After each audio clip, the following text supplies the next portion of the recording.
Como comandante general de la Policía Nacional del Perú, Óscar Manuel Arriola Delgado, me dirijo hoy al país para hablar de un tipo de operativo que los especialistas en desarticulación de bandas consideramos de los más estratégicos posibles. No la captura de un integrante en la escena del crimen, no el decomiso de un arma en la vía pública después del asalto, no el allanamiento de una caleta de bienes robados ya distribuidos. Hablo de la intervención en el momento y lugar donde la banda se reúne para planificar los próximos golpes, el momento anterior a los crímenes, la reunión donde se asignan los roles, se traza la ruta, se define quién lleva el arma, quién maneja la moto, quién cuida la puerta y qué se hace si algo sale mal. Ese momento, la planificación, es el más vulnerable de toda la cadena criminal, porque concentra en un solo lugar y en un solo momento a múltiples integrantes de la organización con las armas que usarán, los vehículos en que se moverán y el dinero que ya repartieron de los golpes anteriores. Intervenir en ese momento no solo interrumpe lo que estaba por venir, destruye el estado mayor de la operación completa.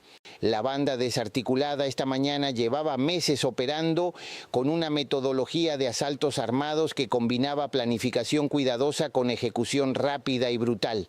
Asaltos a viviendas en zonas residenciales, robos violentos a negocios en horario nocturno, intercepción de vehículos en vías con bajo tráfico, siempre con armas de fuego, siempre con roles definidos, siempre con rutas de escape prefijadas. La planificación que hacía posible esa efectividad ocurría en la vivienda intervenida esta mañana. Un inmueble alquilado en un barrio de tránsito medio, aparentemente habitado por una sola persona, donde en realidad se concentraba periódicamente toda la célula operativa para hacer exactamente lo que la PNP detectó, vigiló y finalmente interrumpió en el momento preciso. Permítanme reconstruir con detalle tanto la estructura de esta organización como el proceso de inteligencia que llevó al operativo de esta mañana, porque los dos merecen ser explicados con la misma precisión. La banda tenía una estructura organizativa de 5 capas que maximizaba la efectividad y reducía la exposición de los elementos más valiosos de la organización. La capa superior era el líder planificador, un hombre con historial criminal de 2 décadas, con experiencia acumulada en múltiples organizaciones de robo de distinto tamaño, que había aprendido de cada detención previa cuáles errores evitar y había construido una metodología de operación que incorporaba esas lecciones. El líder planificador no participaba en ningún asalto. Su función era exclusivamente estratégica. Seleccionar los objetivos basándose en reconocimiento previo, diseñar el plan de acción para cada golpe, asignar roles, gestionar el armamento de la banda y administrar la distribución del botín. Su distancia física de los asaltos lo mantenía fuera de las escenas del crimen y de cualquier testigo que pudiera identificarlo. Su control sobre el armamento y los pagos lo mantenía como nodo central del que todos dependían, haciendo imposible que cualquier integrante operara de manera autónoma sin perder acceso a los recursos de la banda. La segunda capa era el coordinador de campo, un lugarteniente de confianza que servía de enlace entre el líder planificador y el equipo de ejecución, participaba en las reuniones de planificación, transmitía las instrucciones del líder al equipo y supervisaba el desarrollo del asalto desde un punto de observación externo sin participar directamente en la acción. El coordinador de campo era los ojos del líder en el terreno. Confirmaba que el objetivo estaba como se esperaba, daba la señal de inicio y coordinaba la retirada sin entrar nunca al inmueble asaltado ni cruzar arma en mano con las víctimas. Si algo salía mal, presencia de más personas de las esperadas, vehículo policial en la zona, víctima que oponía resistencia armada, el coordinador de campo tenía autoridad para abortar el operativo y ordenar la retirada.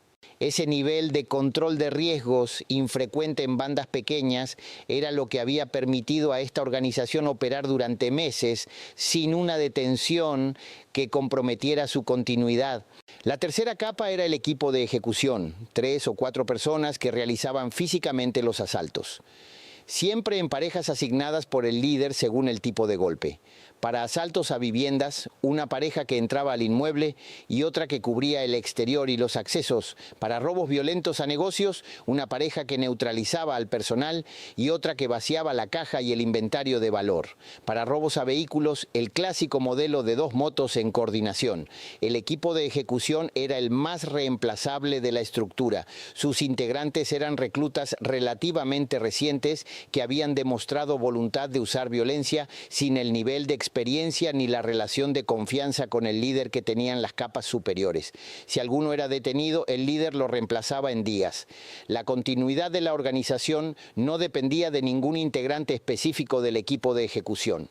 La cuarta capa era el equipo de logística, 1 o 2 personas responsables del mantenimiento de los vehículos, las motocicletas sin placas, el auto de apoyo, la moto de escape alternativa, del cuidado del armamento entre golpes y del almacenamiento temporal del botín antes de la distribución. El equipo de logística tenía acceso al inmueble donde se realizaban las reuniones y era responsable de su mantenimiento como punto operativo, pagar el alquiler, manejar las relaciones con el propietario, asegurar que no hubiera vecinos que levantaran sospechas.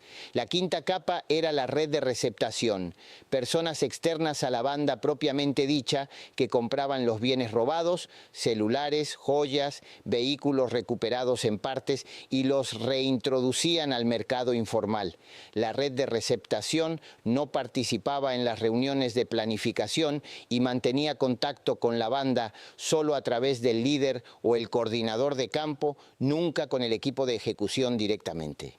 Las reuniones de planificación ocurrían en el inmueble intervenido con una frecuencia de 2 a 3 veces por semana.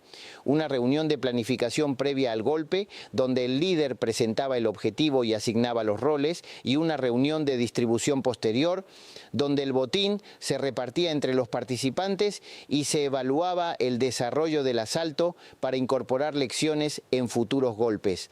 Esas reuniones concentraban siempre al líder, al coordinador de campo y al equipo de ejecución completo, junto con las armas que serían usadas en el próximo golpe, entregadas por el líder en ese momento, no antes, para reducir el tiempo en que cada integrante portaba armamento y el dinero de la distribución. Era el momento de mayor valor operativo para la investigación. Todos los objetivos en el mismo lugar, con las armas y el efectivo que constituían la evidencia central del caso. ¿Cómo detectamos ese punto de reunión y confirmamos su uso para esos fines? La investigación que culminó hoy comenzó hace 6 semanas con un análisis de patrones de los asaltos que la banda había cometido en los meses anteriores. El equipo de análisis criminal de la DIRINCRI procesó 16 denuncias de asaltos a viviendas y negocios en distintos distritos de Lima con características que sugerían una misma organización. Horarios de operación entre las 9 p.m. y la 1 a.m., siempre en días hábiles de semana, lunes a jueves, siempre con el mismo modelo de 2 equipos de 2 personas en cada asalto, siempre con motocicletas sin placas como vehículos de acción y un sedán oscuro como vehículo de cobertura exterior. Las 16 denuncias pintaban el retrato de una organización metódica que seguía un protocolo consistente en todos los golpes, lo que indicaba un proceso de planificación centralizado. El primer hilo conductor fue el análisis de testigos. En 4 de los asaltos, vecinos o personas en la calle habían observado el vehículo de cobertura estacionado antes y durante el robo. Las descripciones coincidían con un sedán gris oscuro de modelo común, sin características particulares. El cruce de esas descripciones con imágenes de cámaras de videovigilancia de los 4 puntos identificó el mismo vehículo, mismo modelo, mismo color y una pequeña abolladura en el parachoques trasero izquierdo que era reconocible en 3 de las 4 imágenes en todos los casos. Ese vehículo se convirtió en el objetivo de la investigación de campo. Su rastreo por cámaras de los distritos donde ocurrieron los asaltos mostró que siempre llegaba al lugar del golpe desde la misma dirección general, el norte de la zona metropolitana, y siempre regresaba hacia ese mismo sector después de la operación. El segundo hilo fue el análisis de comunicaciones. 2 de los asaltos habían sido denunciados por víctimas que en el momento del robo habían activado silenciosamente una aplicación de grabación en su celular, de esos casos inusuales que revelan el nivel de preparación de algunas personas ante situaciones de riesgo. Los audios no eran de alta calidad, pero permitieron aislar fragmentos de comunicación por radio entre los asaltantes. Una voz masculina dando instrucciones desde el exterior en tiempo real durante el asalto. El análisis espectral de ese audio por los peritos del laboratorio de la PNP identificó una frecuencia de radio específica usada en esa comunicación y la solicitud judicial correspondiente permitió identificar equipos de radiocomunicación operando en esa frecuencia en el área de cobertura de los asaltos. Uno de esos equipos mostraba un patrón de activación consistente con las fechas y horarios de los asaltos y su ubicación de registro administrativo apuntaba a un domicilio en el sector norte al que el sedán de cobertura siempre regresaba. Con esas dos fuentes convergiendo sobre el mismo sector geográfico, la vigilancia física comenzó. Agentes encubiertos en ropa de civil realizaron observación del área durante 4 días, identificando la vivienda específica donde el sedán, con la abolladura confirmada en el parachoques trasero, llegaba repetidamente en horarios nocturnos, siempre con más de una persona que entraba rápidamente y cerraba con llave. Las motocicletas que aparecían en el exterior en esas mismas noches, 3 unidades de distintos modelos y colores, todas sin placas, eran consistentes con la descripción de los vehículos usados en los asaltos. La combinación de sedán identificado, motocicletas sin placas y patrón de actividad nocturna era suficiente para solicitar intervención de comunicaciones con autorización judicial. Las comunicaciones intervenidas en los 7 días previos al operativo de esta mañana proporcionaron la información más valiosa que la investigación podía esperar: registros completos de 2 reuniones de planificación en el inmueble. En la primera, el líder planificador describió en detalle 2 objetivos para la semana siguiente: una vivienda en un distrito residencial con información sobre los hábitos del propietario obtenida de redes sociales y un negocio de cambio de divisas en un centro comercial con rutinas de cierre que dejaban momentos de vulnerabilidad. Asignó roles específicos a cada integrante y confirmó la hora de la reunión siguiente para entrega de armas y confirmación final del plan. En la segunda, posterior a un asalto ejecutado en la semana, el líder distribuyó el botín, discutió un imprevisto durante el robo, una víctima que había intentado activar una alarma y ajustó el protocolo para la próxima operación. Esas 2 grabaciones eran la evidencia central que la Fiscalía necesitaba para sustentar los cargos. La voz del líder describiendo los objetivos, asignando los roles y distribuyendo el botín era autoincriminación directa, documentada en audio, con calidad suficiente para peritaje fonético. La orden judicial de allanamiento fue emitida con instrucción de ejecutarse en el momento de una reunión activa para maximizar la captura simultánea de todos los integrantes. La inteligencia en tiempo real de las comunicaciones intervenidas confirmó esta mañana que la reunión estaba en curso cuando el equipo táctico recibió la orden de entrada. El operativo de esta mañana fue ejecutado con un equipo táctico de 12 efectivos que ingresaron simultáneamente por la puerta principal y por el acceso al patio trasero, cortando todas las rutas de salida en el mismo segundo. Dentro del inmueble se encontraron 7 personas, 5 del grupo de ejecución, incluyendo el coordinador de campo, el responsable de logística y 2 integrantes del equipo de ejecución más recientes, y en la sala donde se desarrollaba la reunión, las armas en proceso de ser entregadas para el siguiente golpe, 4 pistolas sobre la mesa con sus cargadores montados y munición adicional en una bolsa de tela. El líder planificador no estaba en el inmueble en ese momento, una ausencia que ya habíamos considerado como posibilidad y para la que habíamos preparado una respuesta. Su domicilio real, identificado durante la vigilancia, fue allanado simultáneamente por un segundo equipo que lo capturó mientras dormía, antes de que ninguno de los detenidos en la casa de reunión pudiera comunicarle la intervención. Lo que encontraron los peritos en el inmueble, una vez asegurado, confirma la reconstrucción que la investigación había construido. En la sala, además de las armas y la munición sobre la mesa, una pizarra improvisada con papel y marcadores donde el líder había dibujado el croquis del objetivo de la próxima semana, la vivienda residencial, con las rutas de acceso y escape marcadas, las posiciones de los equipos asignados y los puntos ciegos de vigilancia que había identificado durante el reconocimiento previo.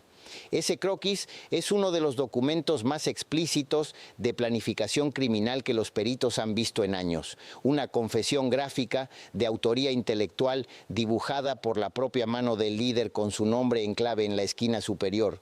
En el dormitorio del responsable de logística, el registro parcial del botín de los últimos 3 meses, con fechas, lugares y montos anotados en una libreta de espiral. El equivalente de la agenda de operaciones encontrada en el coordinador del sicariato del operativo anterior, otra confesión escrita que la Fiscalía va a usar en todo su peso probatorio. En el garaje, las 3 motocicletas sin placas, con combustible cargado y listas para salir, y el sedán gris con la abolladura en el parachoques que había sido el primer hilo conductor de toda la investigación. Los celulares de todos los detenidos están siendo procesados por los peritos en este momento y los primeros análisis ya están produciendo información adicional de alto valor.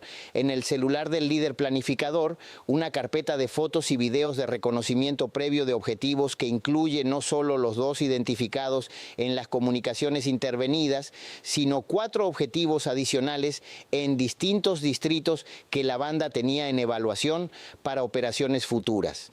Esa información va a permitir alertar preventivamente a los propietarios y responsables de esos inmuebles y negocios y va a servir como evidencia adicional de preparación de delitos en la acusación. Quiero hablar sobre algo que este operativo ilustra con particular claridad: el impacto que tiene el aislamiento del líder planificador en la capacidad operativa de una banda. Esta organización había sobrevivido de tensiones anteriores de integrantes del equipo de ejecución precisamente porque el líder no estaba presente en los asaltos. Cada vez que uno de sus ejecutores era detenido, lo reemplazaba. La continuidad de la organización dependía de su planificación y sus recursos, no de los individuos específicos que ejecutaban los golpes. La única manera de destruir la organización de raíz era llegar al líder, y el único camino hacia el líder era el punto de reunión donde su voz y su presencia eran detectables. La investigación que construimos durante 6 semanas, desde el análisis de patrones de los asaltos hasta la identificación del vehículo, la intervención de comunicaciones y la vigilancia física, siguió ese camino paso a paso exactamente hacia el punto donde el líder inevitablemente tenía que aparecer. Eso tiene implicaciones más amplias para la estrategia de la PNP contra el crimen organizado de escala media. Los líderes planificadores que no participan en los delitos materiales son los que más cuestan investigar y los que más impacto produce capturar. Requieren un tipo de investigación que va más allá del patrullaje y la respuesta a incidentes. Requieren análisis sistemático de patrones, cruce de datos de múltiples fuentes, intervención judicial de comunicaciones y vigilancia física sostenida durante semanas. Todo eso tiene un costo en recursos humanos y técnicos, pero el resultado, como el de esta mañana, es la desarticulación completa de una organización que de otra manera habría seguido operando meses o años más, reemplazando ejecutores y cambiando domicilios, pero continuando con sus golpes. El costo de la investigación es infinitamente menor que el costo acumulado de los delitos que no van a ocurrir porque este líder está detenido. A las familias de las 16 víctimas documentadas en este caso y a las que posiblemente no denunciaron por miedo o desesperanza, quiero decirles que los autores de los asaltos que sufrieron están detenidos esta mañana. El líder que planificó cada uno de esos robos, que dibujó el croquis de su vivienda en una pizarra y asignó roles para entrar por la fuerza a su hogar, está en celda de la PNP enfrentando cargos que van a llevarle al Poder Judicial con una evidencia tan sólida, audios de reuniones de planificación, croquis manuscritos, registro de botín en su libreta, armas incautadas en la mesa de reparto, que la defensa va a tener muy poco margen para argumentar. La condena por robo agravado con organización criminal en el Perú contempla penas de entre 20 y 35 años para el organizador y el perfil de este líder con antecedentes previos, organización con pluralidad de integrantes, uso de armas de fuego y violencia contra las víctimas, lo ubica en el rango superior de esa escala. A los vecinos del barrio donde operaba esta casa de reunión, muchos de ustedes probablemente notaron algo que no encajaba. Las motos que llegaban tarde en la noche, el sedán que se estacionaba brevemente y se iba, las conversaciones en voz baja que paraban cuando alguien pasaba por la vereda. Si lo notaron y no lo reportaron, es comprensible. En un barrio donde el crimen organizado opera, el miedo a represalias es completamente racional. Pero si en el futuro observan patrones similares en su entorno, la línea 1818 existe precisamente para ese tipo de reporte anónimo y confidencial. Un vecino atento que llama al 1818 puede ser el primer eslabón de la cadena de inteligencia que lleva a un operativo como el de esta mañana. No necesita pruebas, no necesita certeza, solo necesita describir lo que ve. A las demás bandas que en este momento tienen un punto de reunión donde planifican, distribuyen el botín y guardan las armas. Sepan que la metodología que usamos esta mañana, análisis de patrones, identificación de vehículos, intervención de comunicaciones, vigilancia física convergente, es la misma que está siendo aplicada ahora mismo en distintas zonas de la ciudad. El punto de reunión que creen que es seguro, porque solo lo conocen ustedes, ya puede estar en la mira de una investigación que lleva semanas construyéndose. El líder que nunca aparece en los asaltos va a aparecer en la próxima reunión de planificación y ahí va a estar la PNP esperándolo. La reunión criminal de esta mañana fue la última que esta banda va a celebrar. La próxima reunión del líder planificador será con su abogado defensor, antes de ser puesto a disposición del Poder Judicial. Viva la Policía Nacional del Perú entrando a las reuniones del crimen antes de que el crimen salga a las calles, justicia máxima para los que planifican la violencia contra familias honestas, Perú donde las bandas planifican sus últimos golpes porque la PNP ya conoce su siguiente reunión.